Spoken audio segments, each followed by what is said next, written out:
नमस्कार मंडळी, मी आज तुमच्यासोबत शेअर करणार आहे भडंगची रेसिपी। एकदम साधी सोपी सिंपल अशी आहे। तर त्यासाठी मी चिरमुरे घेतलेले आहे आणि 1 वाटी तेल मी गरम होण्यासाठी ठेवलेलं।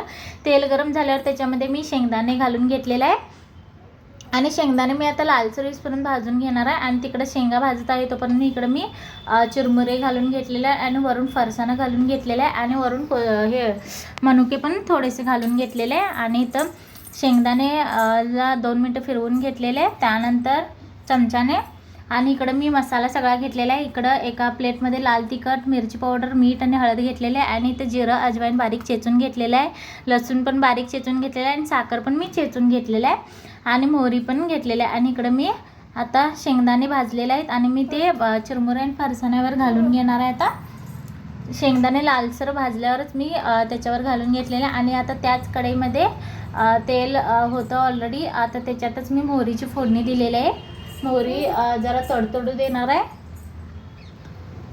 आणि मोहरी तडतडल्यावर मी त्याच्यामध्ये आता लसूण घालून घेणार आहे। त्यानंतर अजवाईन आणि जिरं मी बारीक चेचून घेतलेलं ते पण त्याच्यामध्ये मी त्याच तेलामध्ये घालून घेतलेलं आहे आणि त्याला आता चमच्याने मी हलवून घेतलेलं आहे। आता मी प्लेटमध्ये लाल तिखट वगैरे काढून घेतलेला सगळा मसाला मी आता त्याच्यामध्ये मी घालून घेणार आहे आणि आता चमच्याने मी 1-2 मिनिटं हलवून घेणार आहे। लय उशीर पण ठेवायचं नाही, नाहीतर मसाला सगळा आहे तो करपतो। मी एकदम गॅस बारीक करून घेतलेला आहे। मोठा गॅस केला की सगळा मसाला आहे तो करपून जातो।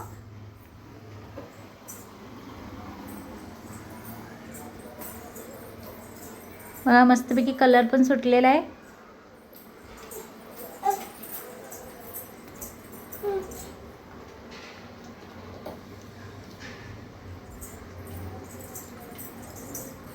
एकदम बारीक गॅसवर मी हे मसाला सगळा भाजून घेत आहे तेलामध्ये आणि आता मी हे सगळा मसाला चिरमुऱ्यावर घालून घेणार आहे आणि ह्या छोट्या कढईला जरा इग्नोर करा, कारण की माझ्याकडे मोठी कढई आहे, मग त्याला उचलून मला व्यवस्थित घालता येत नाही, म्हणून मी हा छोटा कढई वापरलेली आहे। आणि ते सगळं मी मसाला चिरमुऱ्यावर घालून घेतलेला आहे। आता मी हे चमच्यानं सगळं व्यवस्थित मिक्स करून घेणार आहे।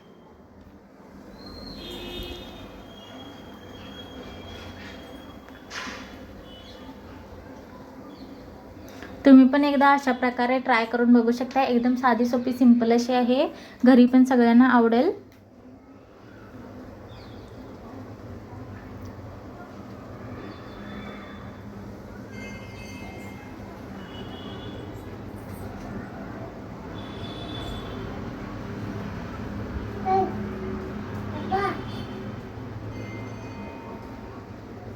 आणि मी हे मिक्स करून झाल्यावर मी वरून पण साखर पावडर पण घालून घेणार आहे। बघा हे साखर पावडर घालून घेतलेला आहे। सगळा हा मसाला मी एकत्र करून घेतलेला आहे। बघा हे कलर पण सुटलेला आहे। मस्तपैकी माझा अशा प्रकारे भडंग तयार झालेला आहे। जर हा व्हिडिओ आवडला असेल तर लाईक आणि सबस्क्राईब करायला विसरू नका। आमचा